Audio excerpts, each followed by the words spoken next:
Good evening friends. मेरा नाम सी ए सुमित गर्ग है और अपने चैनल पे मैं आप सभी का स्वागत करता हूं।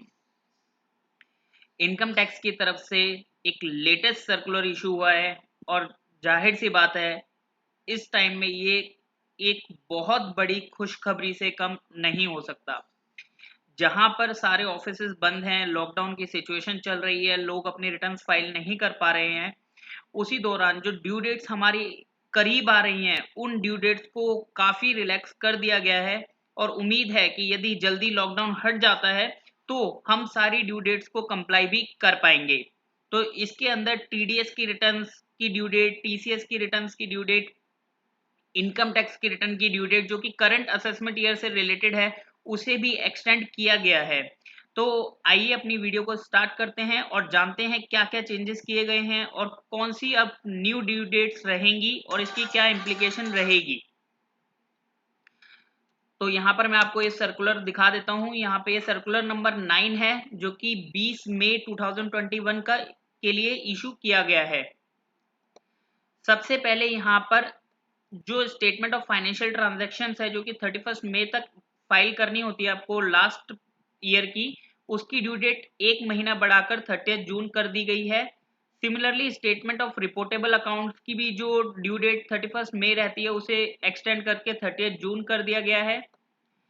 यहाँ पर मेन जो थर्ड पॉइंट है, statement of deduction of tax, यानी कि जो टीडीएस स्टेटमेंट आपको फाइल करनी है for the last quarter of the financial year जिसकी ड्यू डेट 31 मई रहती है, उसे भी एक महीना एक्सटेंड कर दिया है, 30 जून किया जा चुका है। तो अब आप अपनी टीडीएस की जो रिटर्न है 30 जून तक फाइल कर सकते हैं।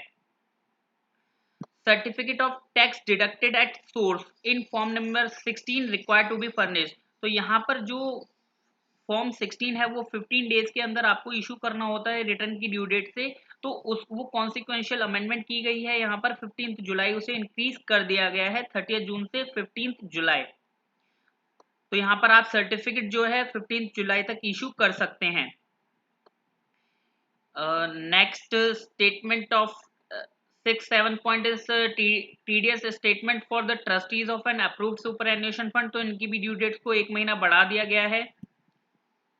मैं आपको यहाँ पर ले चलता हूँ पॉइंट नंबर 9 पे, the due date of furnishing of return of income for the assessment year 2021-22, यानी कि जो आपका फाइनेंशियल ईयर था 1 अप्रैल 2020 से लेकर 31 मार्च 2021, जिसकी ड्यू डेट अभी आई नहीं है, जिसकी ड्यू डेट क्या है 31 जुलाई 2021, उसको एक्सटेंड कर दिया गया है 2 महीने से और उसकी ड्यू डेट को 30 सितंबर 2021 कर दिया गया है। तो यहाँ पर आपको पहले से ही रिलैक्सेशन दे दी गई है।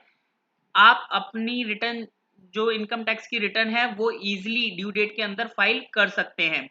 सिमिलरली जो टैक्स ऑडिट रिपोर्ट या कोई भी अदर रिपोर्ट जो फर्निश करनी होती है इनकम टैक्स के अंदर जिसकी ड्यू डेट 30 सितंबर 2021 है, उसे भी एक महीना एक्सटेंड कर दिया गया है 31 अक्टूबर 2021, यानी कि अब ऑडिट रिपोर्ट जो है आपको 31 अक्टूबर तक फाइल करनी होगी।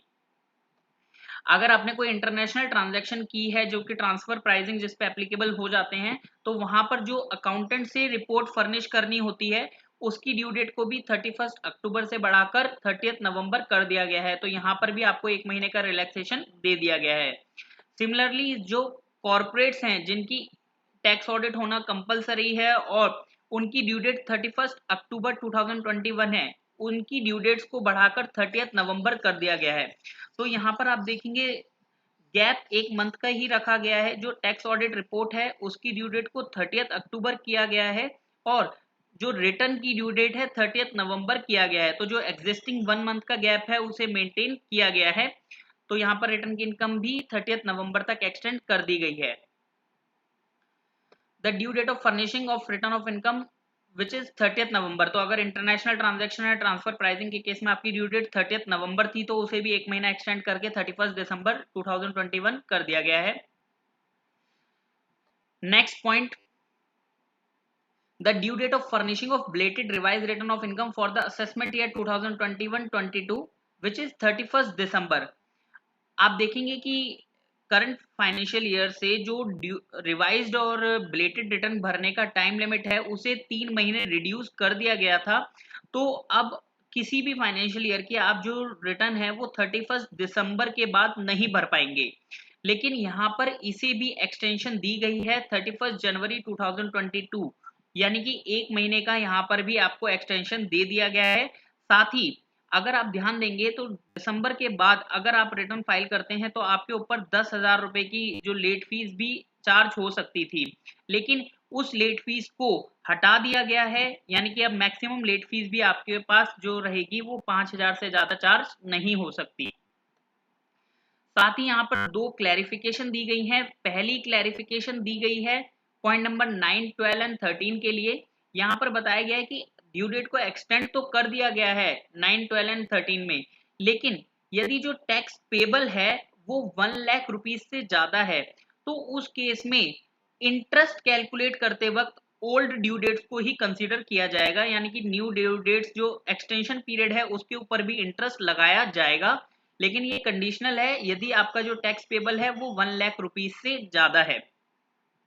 साथ ही साथ यहाँ पर एक मेजर रिलीफ दी गई है क्लैरिफिकेशन नंबर 1 के रिगार्ड में ही, कि यदि कोई इंडिविजुअल रेजिडेंट इन इंडिया अगर उसने अपना टैक्स पे कर दिया है विद इन ड्यू डेट, यानी कि विद इन ड्यू डेट का मतलब 31 जुलाई से पहले अगर उसने टैक्स पे कर दिया है तो उस चीज को भी, उस सेल्फ असेसमेंट पेमेंट को भी यहाँ पर एडवांस टैक्स मान लिया जाएगा। तो यहाँ पर एक ये बहुत बड़ी रिलैक्सेशन है कि यहाँ पर आपकी जो 31 जुलाई तक की पेमेंट्स हैं उन्हें भी एडवांस टैक्स मान लिया जाएगा और अकॉर्डिंगली इंटरेस्ट की कैलकुलेशन की जाएगी।